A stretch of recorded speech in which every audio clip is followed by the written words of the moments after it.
Good. So it makes sense, right? Depending on your personal history, you will understand concepts differently. I mean, we saw it before when we were talking about the word childish, right? And it meant something completely different to different people. And so this is just something that's very important to be aware of. You didn't choose your specific social, cultural, and historical context. At least I don't think you did. I didn't. But it colors how you understand a whole range of concepts. Did you have a okay, cool. Good. So we go on with then we say like we go on with more concepts. So the concept of attunement or mood is basically this thing about the precognitive state that colors your understanding. So it's like something that colors your understanding of concepts, and it can be broken down into 4 different elements. So the first element here is the denial of thrownness. Most people are uncomfortable with acknowledging their thrownness because it implies a great lack of control, right? So it's like we like to feel that we're in control of our own lives and that what happens to us is something our own doing. But really it isn't. I mean, to some extent, of course it is, but there's a lot of factors that we're not controlling. And so when you acknowledge the thrownness, when you acknowledge that you understand certain things just because of the randomness of your birth, then you acknowledge a level of lack of control that many people are uncomfortable with. And so one of the things Donna writes is when she says the idea that leaders are the ones who know things and know where to go and have things under control, that idea might have its origin in but it's just comforting because then somebody's in charge, somebody's in control, and that can diminish our existential angst, basically. So yeah, so that's one thing. Then there's Vorhabe. I've kept the German words because I think that's cooler than they all start with for. When you translate them, it's just like a weird collection of words. So it's like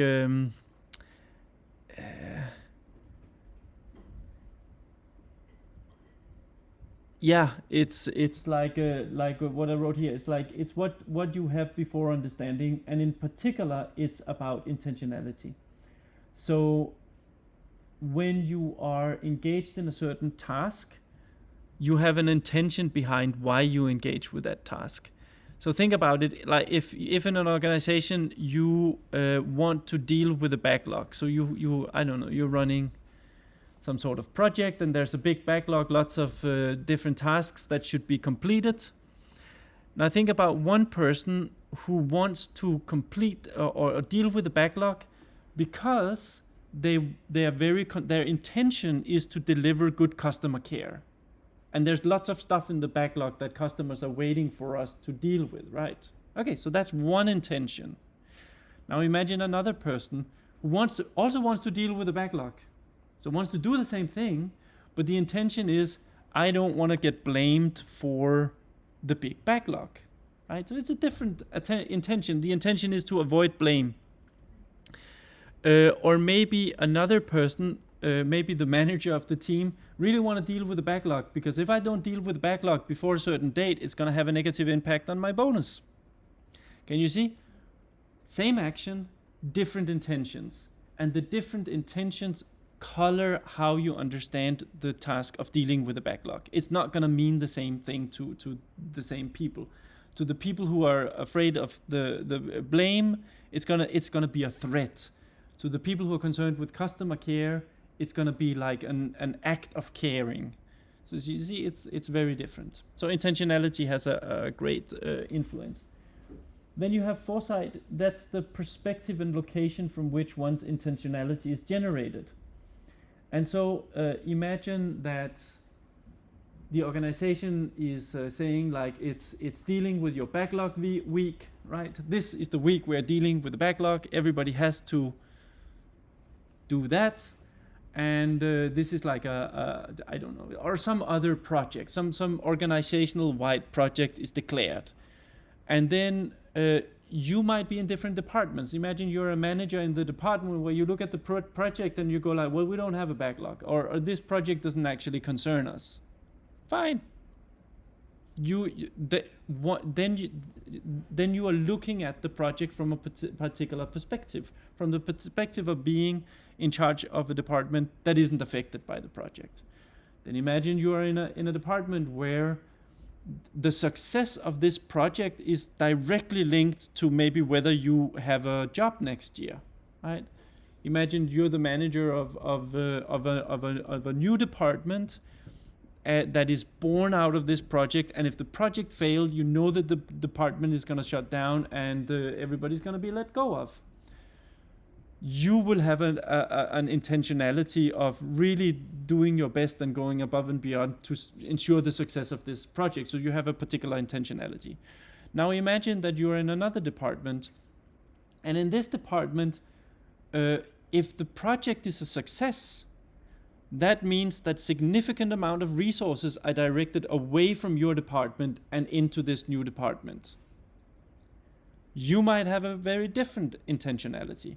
You might, on the surface, say, well, okay, I'm going to do what's expected of me, or at least I'm going to do enough to appear that I'm on board, but behind the scene, I'm going to sabotage it because I stand to lose. Does that make sense? So the perspective, the place from which you look at the thing will also color the concepts. And in this case, for example, is this project a positive or a negative thing? Many times whether something is seen as positive or negative depends on where you're looking at it from. And then the last one for Griff is like the concepts or ways of thinking about at our disposal. Hopefully, after this course, the concept of leadership is gonna mean something completely different to you than before this course. How many would say that that's probably true? Okay, I would be disturbed if nobody raised their hand. I wouldn't have done a very good job, right? And why? Because you have gotten a lot of new conceptual frameworks that you can use to think about leadership. And if you don't have those at your disposal, well, the way you think about the concept like leadership is going to be less refined, less, So these are the things that color our mood. Then we have 4 more concepts, and then I promise that we're going to get to the leadership bit as soon as we finish these. So concepts are understood. The first is prejudice, and again, a warning, we all have used this word a lot of time, and it generally we mean something about like a negative stereotyping of other people based on their race or gender or something like that, right? This is not what Gadamer means when he talks about prejudice. He says concepts are understood through the history of our interacting with them, and they build upon each other in a complex interdependent webs of meaning. So your experience with leadership, with having leaders, with disagreeing with leaders, with taking up leader positions, your personal history with leadership is going to influence how you think about leadership. If you have tried to take up the leadership role and been shut down multiple times, leadership seems like a precarious thing to you. But that's because of your personal history with it. If you have had a lot of manipulative leaders, leadership seems like a evil force in the world, right? But again, that's because it's influenced by your history.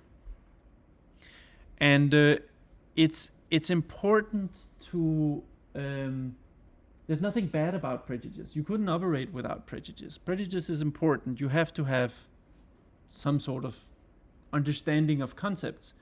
But it's important to sensitize yourself to your own prejudice and understand. One way that I like to talk about it is when you perceive the world, it's kind of important to ask yourself the question, how much of this is facts and how much of this is my own interpretation? And when you engage with that question in a serious manner, you should be surprised at how much you are contributing to the perception of your own world. How much of what you think are things that you just like, that's just how things are, is actually something that you put on the world in the act of interpretation. And yeah. Then there's the hermeneutic circle. You probably all heard about this.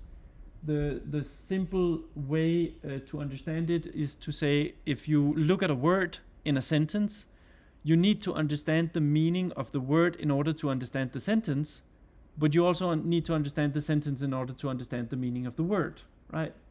So it's the chicken and the egg. Like, what are you understanding first? Well, you understand at both levels. So one example of this would be to say, if you say, I'm sitting in the chair, you understand what the word chair means, right? It's the thing that I'm sitting in. But then if you say, I'm the chair of the meeting, now chair means something completely different. It means that I'm facilitating the meeting, that I have a specific role in the social interactions of the meeting. So you need to understand the sentence to understand the word, but you also need to understand the word in order to understand the sentence. Yes. Let me see if there's something more I want to say about this.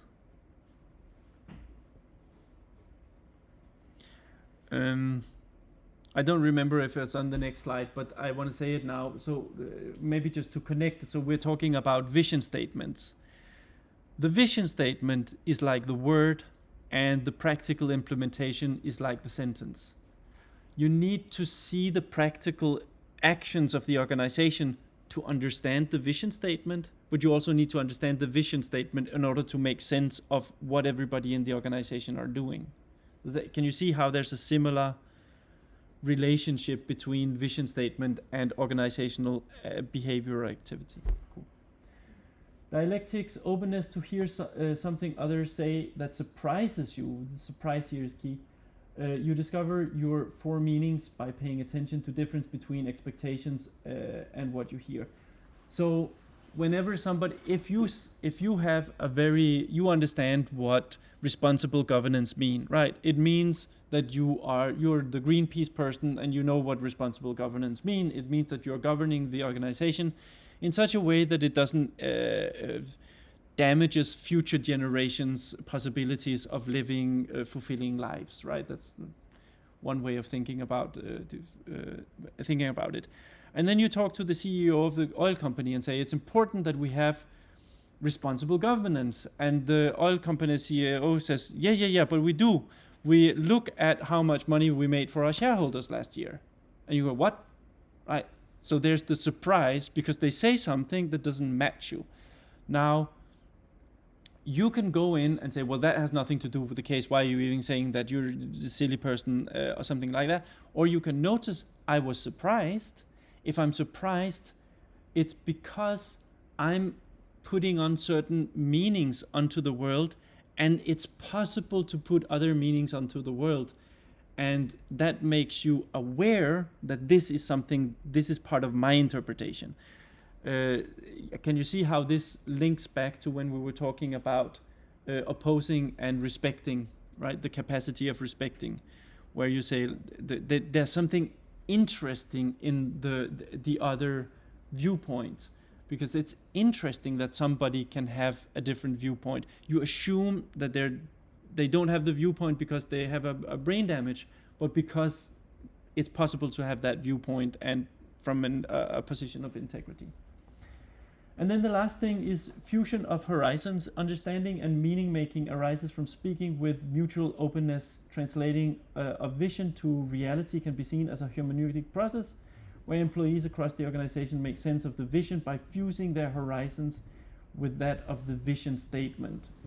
So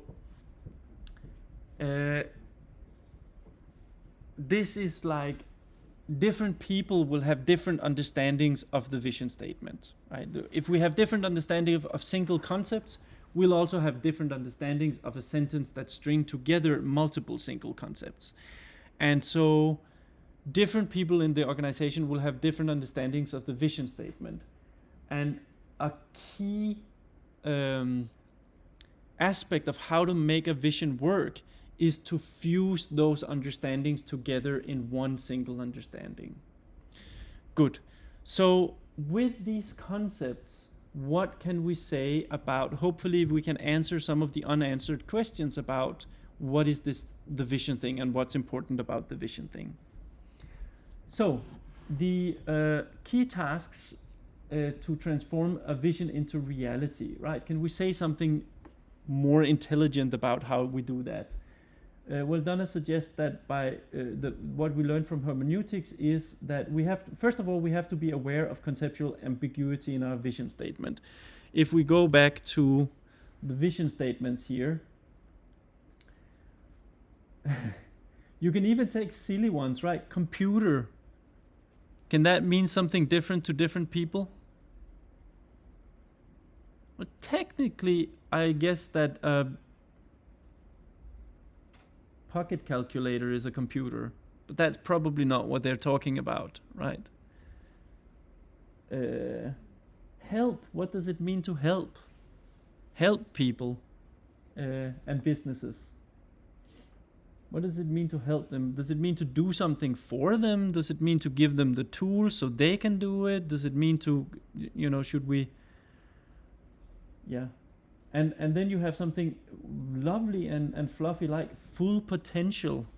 Oh dear, what on earth does that even mean? That might mean something completely different to different people. So if you want to implement the vision statement like that, you need to have conversations about what does a full potential mean? Does it mean that they do as much as they can, that they're as productive as possible? Does it mean they're as happy as possible? Does it mean that they have to work as little as possible? Does it mean that they are able to work like 60 or 80 hours a week? Or what does it mean? And so on, right? You can see all of these vision statements, you need to be sensitive to the ambiguity of the concepts and to have dialogues that can facilitate a consensus about what they mean. And you can see how this cannot be done top down. Here. Letting the meaning of the vision statement emerge through cycles of action and reflection. So this is the hermeneutic circle in action, right? You go out there and you propose, we organize we want to organize the world's information. And then you look at what people do. And then you go, oh, that's apparently what it means to organize the world's information, right? How do we do it? Actually, you are sitting in a wonderful example of this. So Stefan Majcek was, now he's in Australia, he's a friend of mine. He started the CBS studio. So at one point there was this whole idea, there's a big community about arts and business. And so they think about what can organizations and businesses learn from the arts and vice versa. And so I was part of that, Stefan Majcek was part of that, other people were part of that. And David Barry was also here at CBS. Now he's in the US, I think. And so their idea was, if we look at artists, they have a place where they go and practice their art, right? The painter has their atelier, the dancer has a studio, and so on. The musician has the rehearsal room. Why don't we make sure that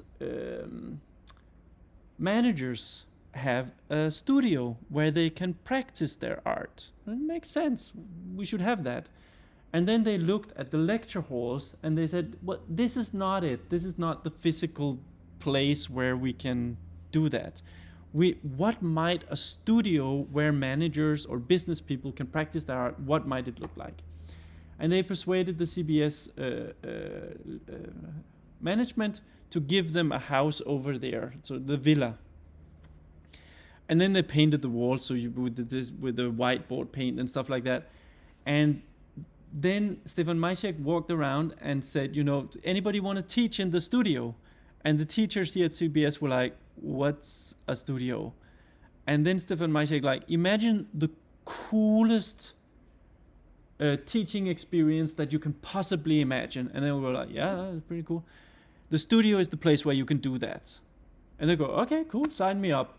And then Stefan just looked at what people were doing in the studio, and like after a year or two, he started formulating like, okay, so apparently a CBS studio is this kind of place.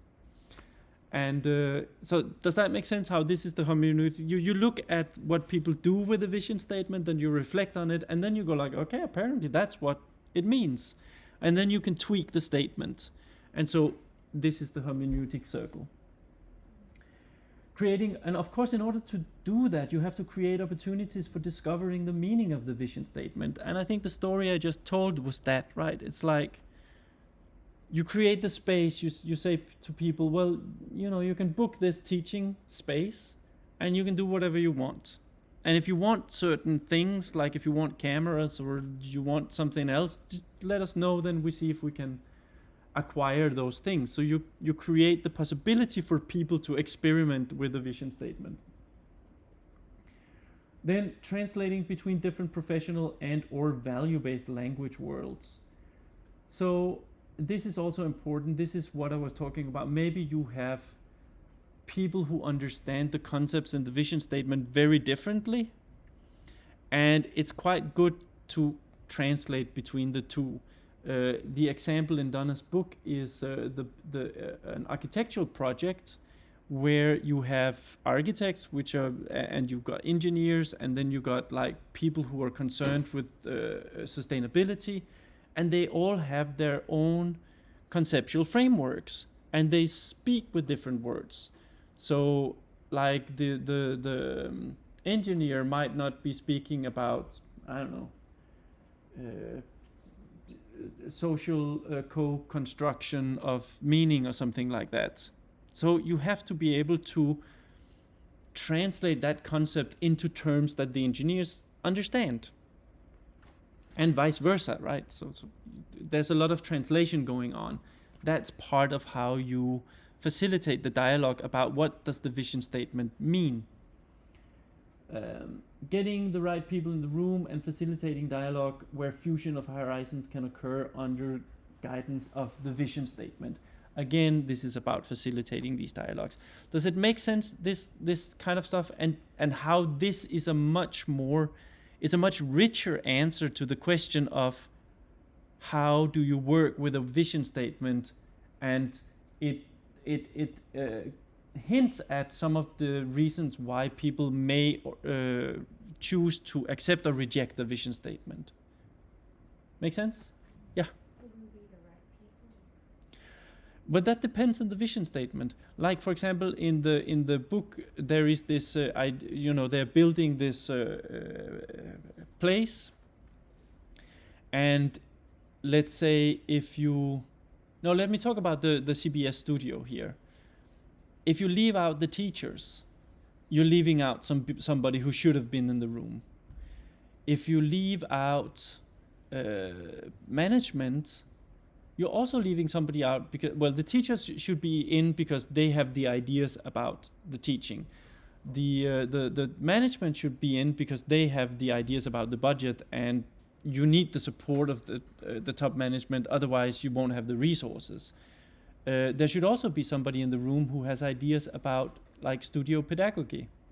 Because if Stefan Maciek wasn't in the room, they would just go like, well, this is a great space. Could we put in some more chairs and maybe screw them into the floor so that, maybe we can almost make it into a lecture hall, right? And you go like, no, that's exactly not the point. We need the mobile furniture to do it. So it depends on the vision statement, who are the right people. Any other questions around this? Cool. I hope that gave an idea of chapter 6.